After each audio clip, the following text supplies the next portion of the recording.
Dira ya Taifa ya Maendeleo 2050 ni mwongozo wa maendeleo kama taifa tuendeje kwa miaka 25, kwa maana kuanzia 2026 mpaka hapo mwaka 2050. Lakini Julai mosi mwaka 2026 ni utekelezaji umeanza rasmi kwenye ile awamu ya kwanza miaka mitano. Sasa mwaka wa kwanza wa dira tayari utekelezaji wake umeanza. Pengine unajiuliza nini kinatekelezwa, vipaumbele vyake ukiacha vile vya jumla ndani ya huu mwaka mpaka miaka mitano ya kwanza tuimalize, ni kipi kinatekelezwa? Basi usiwe na wasiwasi.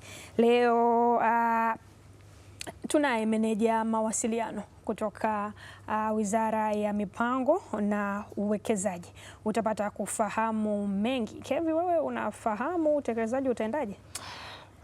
Niko hapa kufahamu kwa kina kwa sababu wakati nazinduliwa kumbukumbu zinatujuza kwamba uzinduzi ulifanyika, lakini tunaye hapa Titus Kaguo, meneja ya mawasiliano serikalini, ofisi ya Rais, Mipango na Uwekezaji, na mimi tutakuwa na wakati mzuri. Titus, karibu sana wangu. Naamini umekuwa na asubuhi njema na umefika hapa, tutakuwa na wakati mzuri pia. Nimefika kabisa, nikitoka Dodoma kwa ajili ya kuzungumza na Watanzania. Huko tokako? Huko salama. Tunajisikia kuheshimika kutoka Dodoma kwa ajili ya Watanzania. Ni jambo zuri sana. Tunafahamu kwamba dira ya taifa ni ramani ama ni ule mwelekeo wa taifa kwamba liendeje. Ramani imechorwa tayari na ilizinduliwa mwaka uliopita, lakini utekelezaji wake rasmi umeanza Julai mosi, kwa maana ya mwezi huu mwanzoni. Tunawaambia nini Watanzania kwenye kuanza kwake? Ni hatua gani za mwanzo zimechukuliwa hapa mwanzoni? Kwa sababu kwenye utekelezaji kuna hatua zake kwa maana ya miaka mitano, lakini ndani ya miaka mitano kuna huo mwaka mmoja pia, lazima tujipime kwamba tunaanzaje, na tunavyoanza ndivyo tutakavyotuambia kwamba pengine tunamaliza vizuri. Ndio. Labda nianze kwa kusema kwamba kila nchi huwa inakuwa na mpango wa maendeleo. Sasa hii mipango huwa inakuwa ni ya muda tofauti tofauti, lakini kuna nchi inaweza kuamua kuwa na mpango wa maendeleo wa miaka 25, nyingine miaka 50, nyingine 100, kwa hiyo kadiri ilivyoamua. Lakini kwa Tanzania mipango yetu ya maendeleo ni miaka 25. Sasa kabla hatujaanza kupanga vitu, kwanza huwa inatengenezwa dira. Kama unavyosema, dira ni ramani ambayo inatuonesha kwamba tunatoka wapi tunaenda wapi. Na ndio maana mara nyingi nikizungumza miaka ya nyuma ile, kwenye kila shule pale nje kulikuwa na ramani fulani, alafu nakuta imechorwa mshale, either utaandikwa N au utaandikwa north au utaandikwa kaskazini. Sasa ile ni dira ambayo inaonyesha mwelekeo wa unakwenda wapi, na mara nyingi mapilot kwenye ndege na meli ndio wanatumia ule mwongozo kumwelekeza kwamba anatoka wapi na kwenda wapi.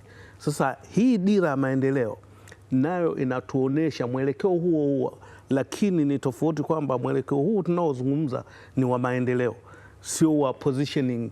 Kama ukikodi Bolt unasema, siku hizi vijana wanasema nipe location. Ile nipe location ni dira, ile inakuonyesha kwamba tukitoka hapa tutafika hapa. Sasa kabla ya kuanza mambo yote, kwanza imetengenezwa dira ambayo bahati nzuri ka kitabu kake nimekuja nako hapa. Dira imeandikwa dira 2050. Ndio. Na kwa nini dira 2050? Ilifanyika makusudi kabisa kufanya rebranding. Baada ya kuita dira ya maendeleo nina ndefu, ikaamuliwa kwamba itwe dira 2050. Kwa hiyo ni ile dira ya maendeleo. Sasa baada ya kutengeneza dira ya maendeleo ambayo ni nzuri sana kimsingi, hata ukisoma unaridhika ni vitu gani vilivyomo. Baada ya kutengeneza dira ya maendeleo, sasa kuna nyenzo ambazo zimetayarishwa pia za kufanya hii dira ianze kutekelezwa. Nyenzo ya kwanza ni mpango wa maendeleo wa muda mrefu wa miaka 25. Sasa huo unakuwa una vitu vingi sana vinavyoendelea maendeleo ya miaka 25. Kwa mfano, dira inasema mwaka 2050 tuwe na uchumi wa thamani ya $1 trilioni. Sasa ule mpango wa maendeleo wa miaka 25 ndo unaelezea pamoja na mambo hayo tunayokwendeje. Baada ya hapo kuna nyenzo ya pili ambayo ni mpango wa maendeleo wa miaka mitano. Huo mpango wa maendeleo wa miaka mitano unaanza 2026 mpaka 2031 Julai. Sasa huo nao umenyofoa yale mambo yaliyopo kwenye mpango wa maendeleo wa miaka 25, umekuja kuleta mpango wa maendeleo wa miaka mitano. Sasa humo mna vitu vinaelezea sasa urukaji wake ni wa miaka mitano. Lakini baada ya hapo kuna mpango wa maendeleo wa mwaka mmoja ambao ni wa 2026 2027. Huo unaendana na bajeti ambayo imepitishwa Juni mwaka huu. Huo utakuwa ni mpango wa maendeleo wa mwaka mmoja. Lakini pamoja na hiyo kuna mwongozo wa tathmini na ufuatiliaji kwamba haya mambo tuliyojiwekea yatakuwa yanaangaliweje. Sasa kuna nyenzo iliyotayarishwa kwa ajili ya mwongozo wa tathmini na ufuatiliaji kwa vile ambavyo vitakuwa vinafanyika ili kufikia malengo yale tuliyojiwekea. Sawa, ni katika mwendelezo tukizungumza dira ya taifa maendeleo mwaka 2050 na tukiangalia ramani iliyochorwa ama inayochora kesho yetu ya Tanzania.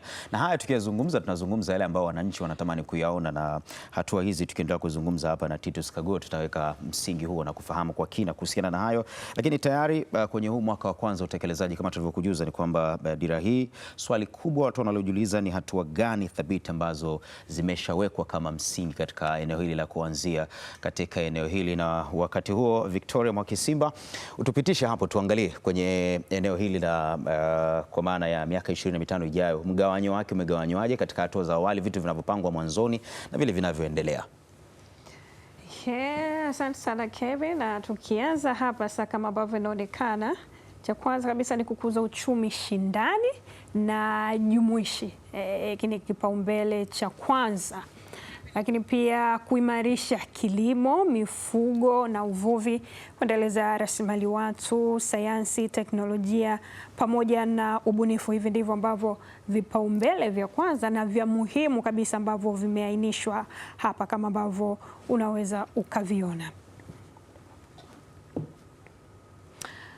Lakini pia tuna miundombinu ya kisasa, utawala bora na taasisi imara, uhifadhi wa mazingira na kukabiliana na mabadiliko ya tabia nchi, maendeleo ya jamii na ustawi wa wananchi, amani, usalama pamoja na umoja wa kitaifa. Na kuhusu miundombinu nafikiri tayari tumekwisha kuona, japo bado tunaendelea. Utawala bora, uhifadhi mazingira, tabia nchi imekuwa pia tatizo ama mabadiliko, lakini elimu inaendelea kutolewa, maendeleo ya jamii na ustawi wa wananchi, amani, usalama pamoja na umoja wa kitaifa. Kevin.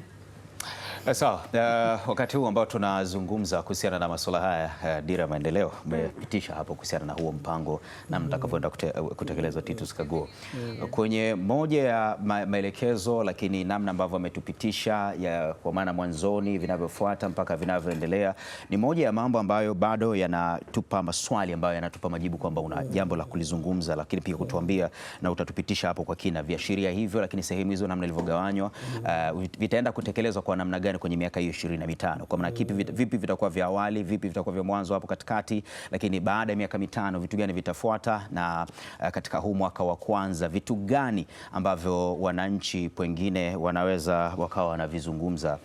Titus Kaguo, kwenye huu mtiririko. Amezungumza vizuri na huu mtiririko mzuri, lakini ambacho pengine nifafanue zaidi ili Mtanzania nao tutizama na natufuatilia elewe, ni kwamba kilichochukuliwa ni kwamba dira 2050 ina malengo 4, lakini kwenye malengo humo mna shabaha 18. Sasa haya malengo haya 4, kila lengo lina shabaha yake.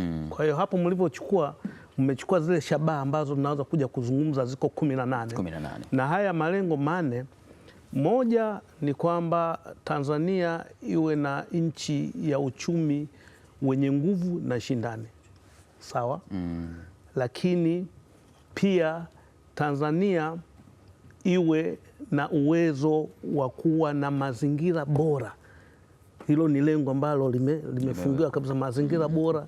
Ukichukua nchi 10 Afrika, Tanzania iongoze kwenye upande wa mazingira bora. Kwa nini mazingira bora? Ukiharibu mazingira hakuna maendeleo. Kwa hiyo dira imetambua ili tuwe na maendeleo yaliyo mazuri lazima tuwe na mazingira ambayo yako bora. Tuarudi hapa kwenye kukuza uchumi shindani na jumuishi, ambako vimezungumza vipengele kadhaa ikiwemo kuongeza uzalishaji wa viwanda, lakini vikitajwa kukuza biashara, uwekezaji wa mauzo ya nje na kuongeza thamani ya mazao na rasilimali ya taifa.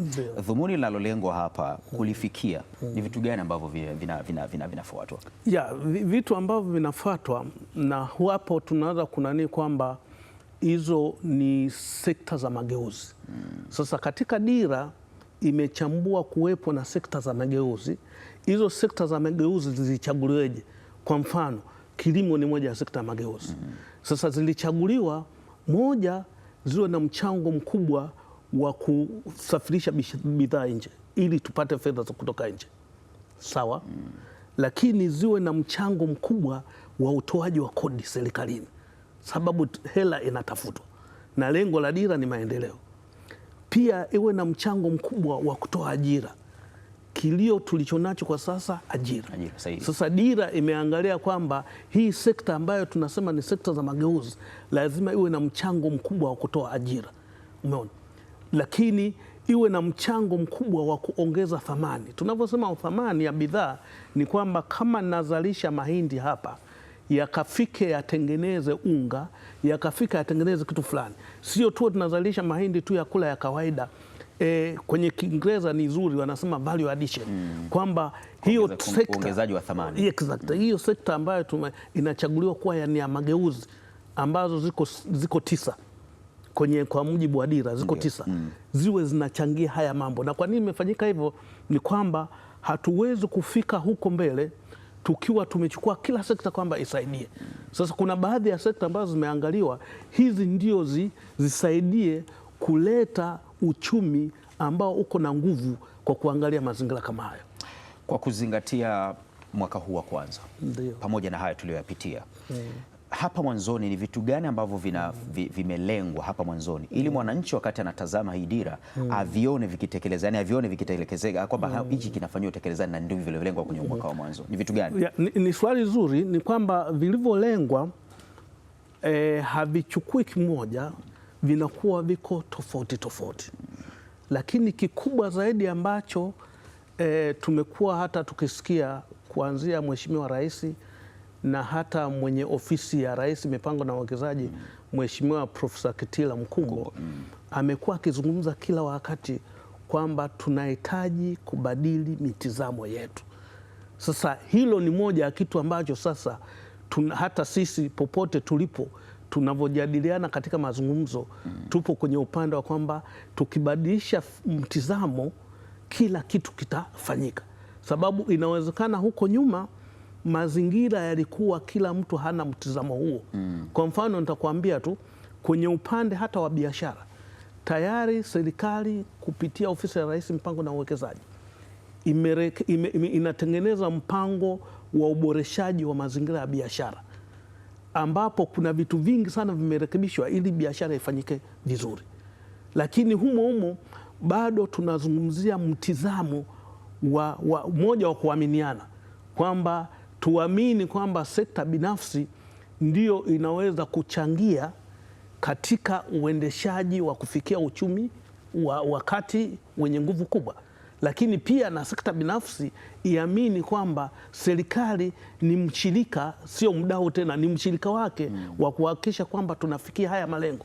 Lakini huko nyuma unaweza kuta tulikuwa sisi tuliopo serikalini tunamwona kama sekta binafsi ni hatuhusu. Sasa hiyo inafanya mazingira ambayo mnakuwa kwenye chumba kimoja lakini hamuwasiliani. Sasa kuna vitu kama hivyo vinafanyika. Kwa mfano hata marekebisho ya sheria. Kuna sheria hata Mheshimiwa Rais alivyokuwa anazindua dira tarehe 17 Julai 2025, moja ya maelekezo aliyotoa ni kwamba ziangaliwe sheria na taratibu zote zinazokinzana na utekelezaji wa dira zirekebishwe. Kwa hiyo kwa mwaka huu wa kwanza kuna mambo mengi sana yanayofanyika ya marekebisho, huku vitu vingine vikiendelea. Kwa mfano Jana tumeona Mheshimiwa Rais amezindua ujenzi wa SGR kwenda wapi? Kigoma, kwa maana Kigoma Tabora. Yes.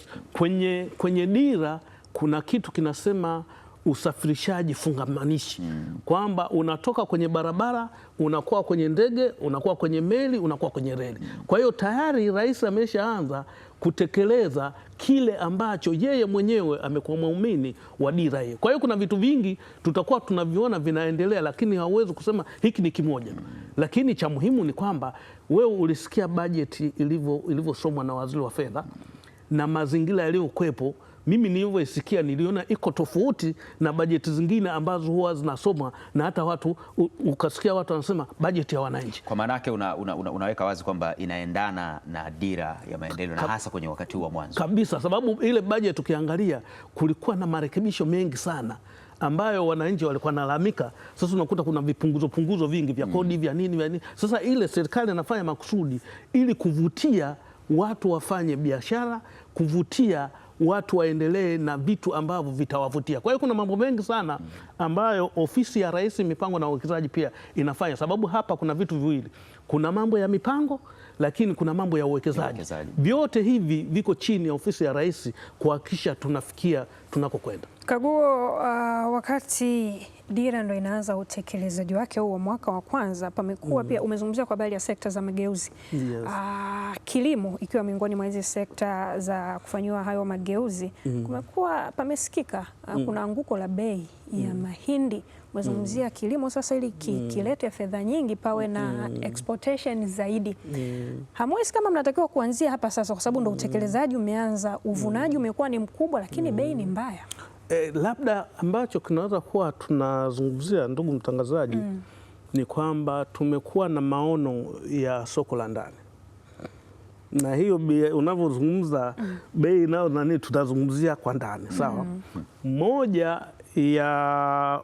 Moja ya shabaha iliyopo ambayo kwenye dira ukienda kusoma inasema Tanzania atakuwa ndio supplier mkubwa wa chakula kwa Afrika, yaani our best top 10 countries, nchi 10 bora zinazotoa chakula Afrika, Tanzania iwepo. Ukishasema chakula ni kilimo. Kwa hiyo kwa sasa hivi unaweza kukuta tunazungumzia usoko wa ndani, lakini malengo ya dira ni tuwe tunasafirisha, na ndio maana nimesema hata sekta ambazo zimechaguliwa ni ile ambayo inasaidia usafirishaji wa bidhaa nje. Sasa moja vitu ambavyo kilimo kipo, lazima tukubaliane, tutafika wakati mazingira yaliyopo hutalima alafu anze kulalamika kwamba bei hazina, ni sababu wanaohitaji mahindi ni wengi kuliko waliopo Tanzania. Kwa hiyo inaweza kuwa ni mazingira tu ya fluctuations za kawaida, demand and supply tunaita, na kwa kuwa tunazungumzia kwa ndani, Mtanzania kila mtu, hata uwe wewe upo Dar es Salaam, bado tutakuta na kashamba. Kwa hiyo mnapokuwa kwenye mavuno wote mnakuwa level moja, lakini tutafika wakati kwa mujibu wa hii dira kwamba sisi tutakuwa tunawalisha watu wengine. Sawa, tunazungumza hapa kuhusiana na dira kuwa jumuishi, kwa maana kujumuisha watu. Ikipigwa tu hesabu ya haraka, vijana ndo asilimia kubwa ya taifa hili. Hii dira inawagusaje vijana? Wakisikia wakizungumziwa, nafikiri wanahisi na wanaona kama wamejumuishwa. Wanaguswaje na inawalengaje? Umeuliza swali zuri sana. Kwanza, katika maandalizi ya hii dira, na yenyewe inaitwa dira ya vijana. Hilo la kwanza Watanzania wajue. Kwa nini inaitwa dira ya vijana? Asilimia 67, almost 68 ya waliohojiwa katika kutengeneza hii dira walikuwa ni vijana. Na kwa nini walikuwa ni vijana? Dira hii ina miaka 25. Kwa watu wenye umri kama sisi, mpaka inakuja kutekelezeka mwaka 50, Mungu awe amekubariki. Unaweza usione. Maana ukizungumza kutoka sasa miaka 24 exact kamilike. Miaka 24 ina maana wetu wengi kama mimi unaweza kutu nazungumzia kwenye miaka 70 na kitu uko mbele au 80, unaona? Kwa hiyo kwa makusudi mazima, wakati wa waandaaji ule dira, vijana nyinyi mlishirikishwa katika maeneo tofauti na asilimia 67. No? Kwa mfano au kwa mazingira gani ili sasa sababu kila anasikia ajue kama alihusishwa? Bahati mbaya ni kwamba niseme tu, na hili huwa nalisema kwamba Watanzania kuna vitu huwa hatuchukulii uzito sana. matangazo yaliyotangazwa wakati wa kutengeneza dira yalikuwa ni makubwa sana. Ile timu iliyotengeneza dira hata nikukutajia ni nzito, na walisafiri kila mkoa, ila tu wewe mwenyewe utakuwa shahidi. Tukisema leo kuna mwanamuziki anakuja hapa, mabilioni ya watu watakaa, lakini itisha mkutano useme bwana nataka tuzungumzie masuala ya dira, kwanza watakuuliza ni nini? Labda Kaguo, huwa hawa vijana pengine wanaona vitu hivi vya kisera vyenye mkanganyiko na siasa huwa havitokei, hata wakiitwa pengine havitekelezeki. Exactly. Na ndio maana tumefika wakati hata kuita dira sijui ya maendeleo tumeacha iwe dira 2050 sababu watu wamezoea kusikia kwamba hizi dira za maendeleo tunasikia kila siku. Sasa niseme tu vitu vimebadilika. Mimi niko serikalini, hata utendaji wa serikalini umebadilika. Kwa mfano, nitakupa tu mfano mdogo. Zamani ulikuwa serikalini ni mafaili na mafaili na mafaili. Siku hizi umezungumza wewe mambo ya digital pale ulikuwa unasoma, si ndio? Serikali imeahidi kwamba tunapofika mwaka 2050 80% ya shughuli zake zitakuwa kidigitali. Na sasa hivi ni kweli. Mimi niko hapa na approve malipo ya mtu, yani nakaa tu kwenye kompyuta, niko Dar es Salaam na approve malipo ya mtu, anaendelea na kuuliza kwa mpo kwenye mfumo. Kwa hiyo tumeshabadilika sana kutoka huko jumla. Bado hatujatoka kwa vijana. Vijana kuna fursa nyingi sana ambazo ukisoma hii unaweza. Kwa mfano nini? Serikali tu kusema itakuwa 80% ya huduma zake kidigitali, hapo inamaanisha mambo ya IT kwa vijana ndo ya kwenu. Sababu lazima tukubaliane, wazee IT tunalazimishwa, lakini vijana issue za hivi kompyuta na nini, internet na nini, huko ndo biashara nako kwenda. Na serikali imesha ruhusu, ukitaka kuna nini, wewe jaribu kukata leseni ya biashara. Huonani na mtu yote. Unakwenda moja kwa moja unalipa inatoka. Sasa zamani hebu leseni ya biashara. Ukimkuta Kaguo leseni unalipa ya 500 na mimi nataka kunipe 100,000. Utaenda kwingine unakuta tu mtu anachelewesha anavyoamua. Lakini sasa kwa nini serikali imefanya hivi? Kuua mazingira ya udororadi wa biashara, lakini na vichocheo ambavyo sio vizuri kwenye biashara. Ndio maana unakuta kila wakati sasa hivi niko kwenye network. Sasa hivi kila kitu tunachokifanya hamuonani na mtu. Unaanza kwenye mfumo, na kwenye mfumo hakuna rushwa. Simple that. Kwa hiyo kuna mambo mengi sana ambayo na wa encourage tu vijana kuisoma hii dira na kusikiliza, lakini serikali imelenga sana. Kwa mfano, huku kwenye nani? Imetaka kufika mwaka 2050 vijana 50% wao wamefika level ya chuo kikuu. Na serikali iko serious. Ukiangalia kwenye mfumo wa elimu unavyokwenda, nyinyi wenyewe mtaona. Mfumo kwa mfano, hata shule zamani issue ya kufaulu, si ndio? Zamani mtoto akifaulu, nyinyi mlivyokuwa mnafaulu amshua, hakuna mtu aliyebabaika. Lakini sisi ulikuwa ukifaulu kata nzima inajua fulani amefaulu, sababu kata nzima anakuwa umefaulu peke yako. Lazima ifanyike sherehe. Umeona? Lakini sasa hivi mtoto anayeenda form 1, yani wewe nyuma kama mlivyokaa hivi, hakuna mtu anayebabaika, sababu kila mtu imekuwa ni universal, kila mtu anaenda shule. Sasa haya mambo unaweza kuona, na ndio maana unakuja kulalamika wewe kama kijana kwamba ajira zipo. Kwa nini? Vijana wote mmesoma. Sisi tulivyokuwa nakuwa sio kila mtu, kama kwenye kata nimefaulu peke yangu, automatically nitakapofika huko juu hata kazi nitapata, si ndio? Lakini sasa hivi kutokana na universal education kila mtoto amesoma, si ndio? Yaani sasa hivi mtu kufika chuo kikuu ndio leo unaona kama ndio darasa 7 ya kwetu sisi. Lakini miaka hiyo ukifika darasa 7 wewe ni bingwa. Unaona? Kwa hiyo unaweza kukuta serikali inafanya vitu vikubwa na mabadiliko yatakuwepo. Tuipe tu serikali, tuiwape viongozi, wanachoyafanya vijana watakuja kuridhika. Sababu kuna vitu vingi sana vinavyofanyika huko. Nikamuuliza kwenye ili ifikiwe, ofisi ya Rais mipango na uwekezaji pekee haiwezi kukamilisha wenyewe. Wizara zote, sekta zote, taasisi za serikali lazima zishiriki kwenye hili. Kwenye hatua ya awali nini mmekifanya, kwa maana kwenye inavyoanza katika kuhakikisha kwamba wote wanahusika kwenye huu mnyororo ili jambo linavyotimia, sio kuna mtu ametukwamisha au kuna mtu anatukwamisha. Yaani tunachokizungumza, hii ofisi ya Rais mipango na uwekezaji imeundwa kama coordinator. Sawa. Lakini vitu vinafanyika kwenye chini ya wizara. Tunavyosema kilimo, wizara ya kilimo ipo. Tunavyosema 50% ya wanafunzi waingie chuo kikuu, wizara ya elimu ipo. Tunavyosema mwaka 2050 50% ya Watanzania wawe na ajira maeneo yaliyostahiki, yani ajira zile zenye heshima. Tunazungumzia wizara ya ajira, viwanda, miundombinu. Kwa hiyo kila wizara inahusika kwa mazingira tofauti tofauti. Tunaondoka wote, sio mmoja anaondoka, ni wote tunaondoka kwa pamoja, ila tu kwamba huyu waziri wa mipango na uwekezaji amepewa yeye kama ni coordinator wa mambo mengi, kwamba bana anaweza kuulizwa mipango yetu tumefika wapi na uwekezaji hatuuoni hapa, lakini sio kwamba wizara zingine zote zinakwenda. Na ndio maana yeye ana taasisi mbili, amepewa mipango ambayo mipango kabisa kuna katibu mkuu mahususi anashughulikia na mipango, na huku kwenye uwekezaji kuna katibu mkuu mahususi anahusika na uwekezaji. Kwenye upande wa uwekezaji naweza tu kusema mambo yote yanayoshughulika na uwekezaji yako chini yake, lakini pia uwekezaji wa umma ambaye yupo ofisi ya msajili wa hazina, tumeona, lakini uwekezaji wa binafsi ambayo ni sekta binafsi. Huku kwenye tume ya mipango kuna katibu mkuu ambaye shughulikia zile nyenzo nilizoanza kuzungumzia, zile ziko chini ya katibu mkuu wa mipango na katibu mtendaji wa Tume ya Taifa ya Mipango. Kwa hiyo serikali imejipanga sana kwenye mazingira. Mwananchi anayetutazama sasa hivi Titus Kaguo anaweza kuwa anajiuliza ni vitu viashiria gani nikiviona nitaona kabisa hapa kwamba utekelezaji wa mwaka wa kwanza shughuli zimeanza na zimefanyika kabla ya kuingia mwaka wa pili, ili aone hii shughuli ikifanyika, kwa sababu tumesema ni jumuishi na ni ya kwao, kwa sababu dira ni ya wananchi, yani imewekwa kwa ajili yao. Ni swali gumu, lakini nakupa mfano uliopo. Kwa mfano tulikuwa na dira 2025, ndio ambayo iliisha 2025, ambayo imeisha Juni tarehe 30, ndio.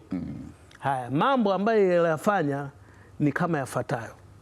Umeshapanda SGR wewe? Ndio, nimeshapanda. Lile ni zao la dira 2025. Kwa maana ile ambayo wakati hii ilizinduliwa 17 Julai 2025. Sasa hii iliyoisha tarehe 30 Juni. Kabla ya kwanza hii moja ya mazao yake ninayozungumza, SGR hii unayoiona ni moja ya product. Niambie, unaridhika ufaidiki? Sababu kuna mtu nilikuwa namwambia kwamba mara ya kwanza mimi kupanda SGR nakumbuka nilikuwa Ulaya, nikaona kama wenzetu wako dunia nyingine. Kumbe the same tunapanda hapa Dodoma masaa 3 tumefika. Umeona? Nimezungumzia swala la elimu. Sawa. Hata ufaulu wa wanafunzi sasa hivi uko tofauti, si ndio? Kwa hiyo vile ndo impact. Tunakuja kitu ambacho kitakugusa zaidi kwenye swala la afya, si ndio? Imetaka dira hii imesema kutakuwa na afya iliyo bora kwa Watanzania wote, na tutakubaliana kwa sasa. Kwa mfano nikupe tu mfano wa sasa. Huko nyuma sisi tunavyosoma tukiwa chini, Muhimbili ndio ilikuwa hospitali ya rufaa Tanzania nzima. Kwa hiyo mtu yote atatoka huko na atakuja Muhimbili. Lakini sasa hivi Dar es Salaam hospitali za rufaa nadhani zaidi ya 5, si ndio? Zile za Temeke, Kinondoni, Ilala, bado kuna Mloganzila, kuna nini. Kwa hiyo unakuta referral hospitals tu zimefika zaidi ya 5. Unaenda kuna mikoa kuna referral hospital 2. Maana yake ni nini? Kwamba Watanzania watakuwa wanatibiwa bora ili kuzuia vifo ambavyo havieleweki. Sasa hayo ni mazao ambayo ni vigumu sana kumwambia bwana hii ndio faida ya dira, lakini utakuta siku hizi hata afya, japo amoni kama kuna haja ya kuambia ili wajue sasa, kwa sababu na ndio maana tuko hapa leo sasa. Hii elimu tunayotoa hapa, wale wanaotusikiliza kupitia Azam TV ndio wanafaidika kwamba watu wanadhani kitatokea kama kitu nakishika kwamba haya ndio mafanikio ya dira. No, kuna vitu vitakavyoonekana kama hivyo, kwamba badala ya sasa kuishi miaka 68 tutaishi miaka 75. Hilo ni fao la dira kwamba kumbe imefanya kazi. Badala ya sasa kutembea masaa 18 unaenda Mwanza, utakuja na masaa 8 ya train SGR. Baada ya kwenda Kigoma naambiwa sasa kianza SGR itakuwa masaa 8. Waulizo watu wa Kigoma sasa hivi wanatumia muda gani ukitumia train ya kawaida? Siku 3 siku 4. Sasa hizo ndo impact tutakazoziona ambazo zinakufanya hata wewe uone unafaidika. Kama unaweza kukata leseni kwa kutumia digitali na hapo umeenda, unataka sasa serikali kupe nini? Hizo ndio faida ambazo zitakuwepo. Sijui kama wakina mama wajawazito zamani walikuwa wakijifungua anakupa sijui 1000. Sasa hivi unakuta kati ya 1000 anakufa 10. ina maana na inataka kwamba serikali inataka kufika nani, kusiwepo na vifo hivyo. Hayo ndio mafanikio tunayozungumzia. Kama tutapata chakula kilicho bora, na nimeshukuru umesema uzalishaji unakuwa nani, hizo ndo faida zake. Sasa tulichopo sasa sisi ni kuhamasisha watu kuplani vitu, kubadilisha mifumo na mazingira ya nini ya kufanya kazi. Huwa natolea mfano. Kwa mfano, mtu unaweza kuniuliza hizi biashara unazosema nini? Ni biashara za kawaida tu. Hapa ninapofika kuna mtu alikuwa anazungumza mambo ya uchumi, si ndio? Wewe una duka. Sasa hapo tuko kwenye kubadilika kwa mtazamo. Unafungua duka lako saa ngapi? I can tell you, nitaweza kuambia maduka mengi yanafunguliwa muda ambao hauhitajiki. Watu wanataka kununua bidhaa asubuhi. Wewe unawahi sana kuja huko, si ndio? Sana. Ungetaka upite dukani ununue kitu ili uje kazini. Lakini wewe ili ukanunue kitu hapa Tanzania, lazima umalize vipindi hapa, ndo duka saa 5 linafunguliwa. Saa 4 saa 5. Alafu nalalamika kwamba sipati bidhaa, na kuna wengine utakuta serikali haifanyi kitu. Unakuja kwa mfano, kuna mtu anaitwa mamalishe, si ndio? Mamalishe unatakiwa pengine kupika supu, lakini mwingine angeweza kuamka saa 9, saa 12 supu iko tayari, si ndio? Lakini unakuta supu iko saa 5. Sasa ni kwa kiasi gani unawakosa watu hapa? Hiyo ni mtizamo tu wewe ukibadilika, si ndio? Unakuja nyinyi madada, si ndio? Madada wengi wakisha soma kama wewe wanakuwa hawafikiri cha kufanya. Nimekutana na dada moja kwa Sabasaba, ni graduate kabisa. Alikuwa anauza sausage, sawa? Anapitisha sausage, ni graduate, mpaka nikazungumza naye. Anauza sausage, tulikuwa kwenye maonesho ya Sabasaba.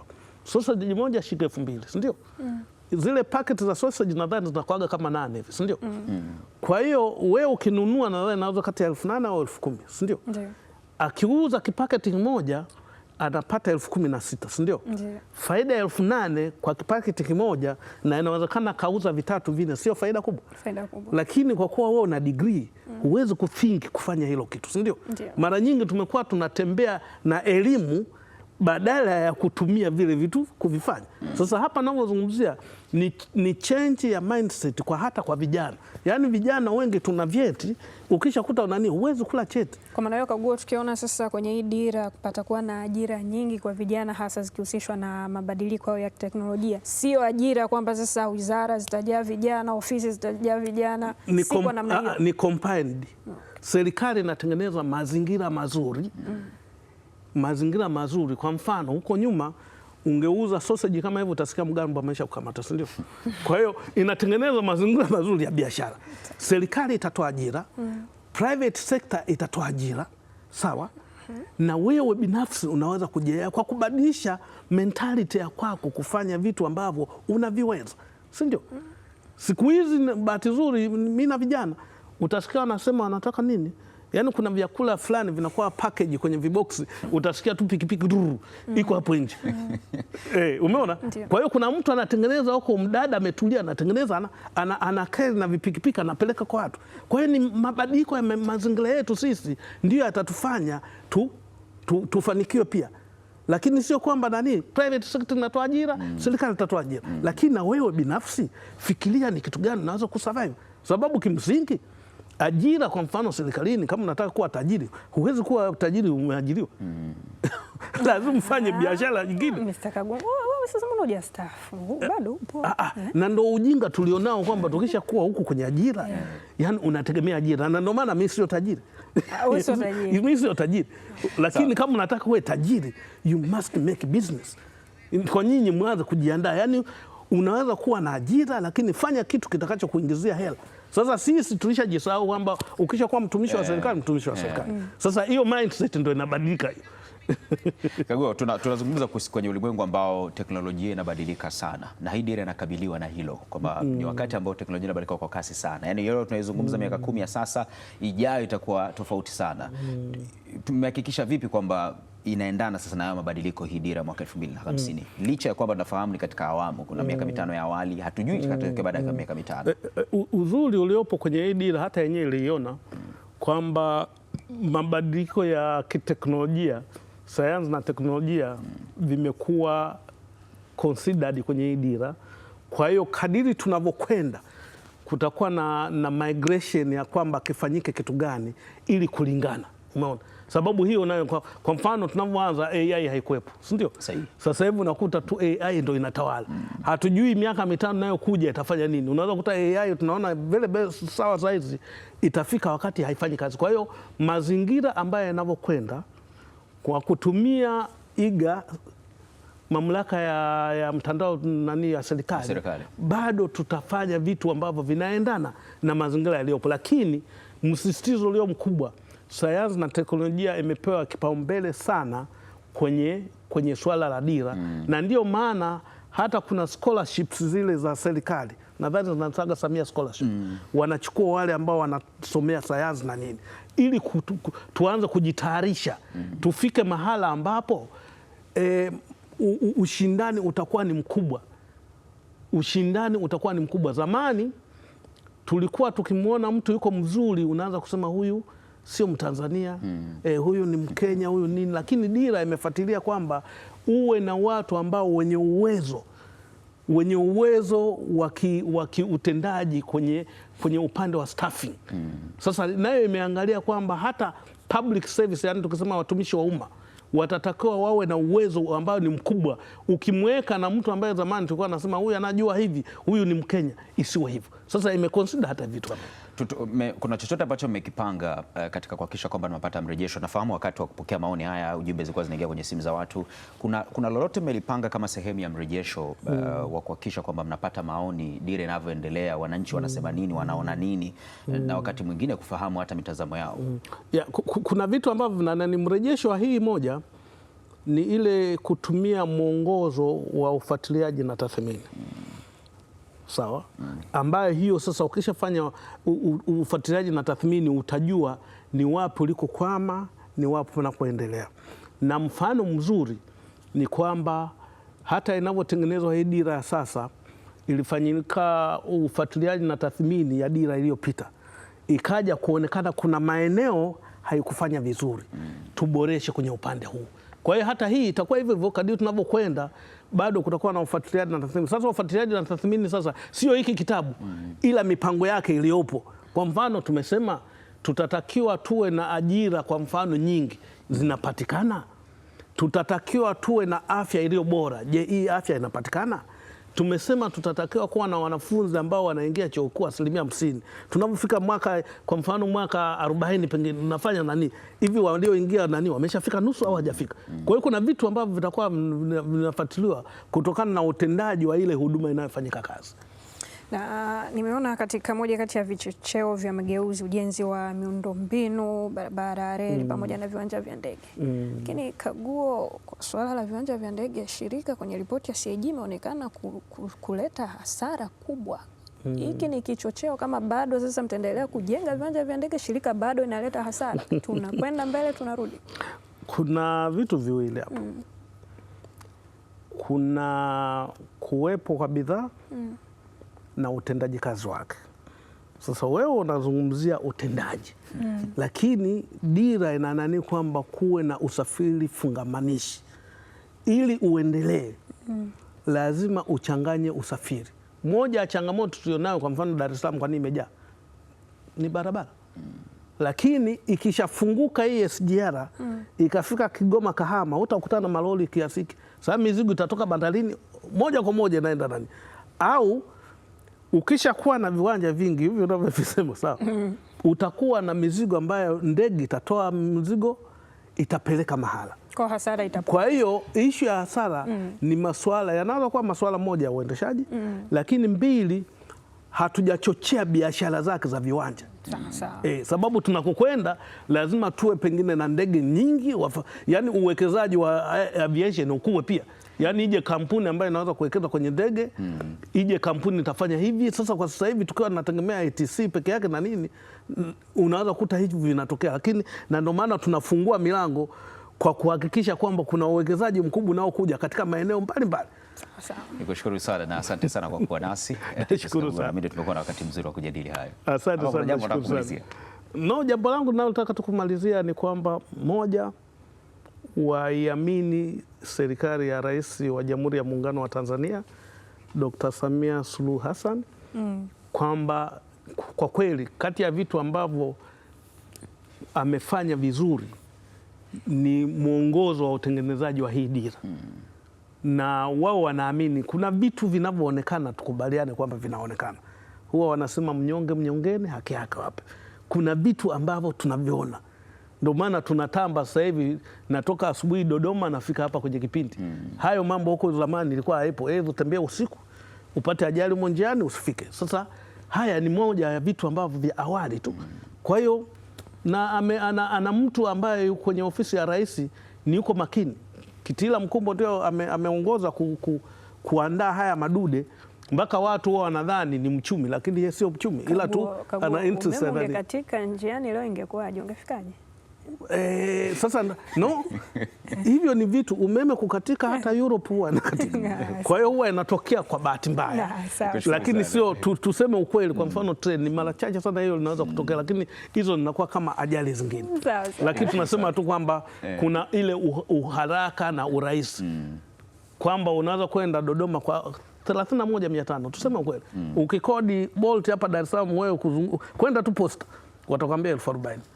Nikushukuru sana, asante sana kwa kuwa nasi hapa. Ni Titus huyo ni meneja mawasiliano serikalini, ofisi ya Rais, mipango na uwekezaji, tukizungumza naye kwa kina zaidi, lakini yote kwa kina tukiwa na wakati mzuri wa kuyazungumza hayo. Ilikuwa naye Victoria Mwakisimba, mimi ni Kevin Nova, tumezungumza kwa kina na mimi naendelea kututazama.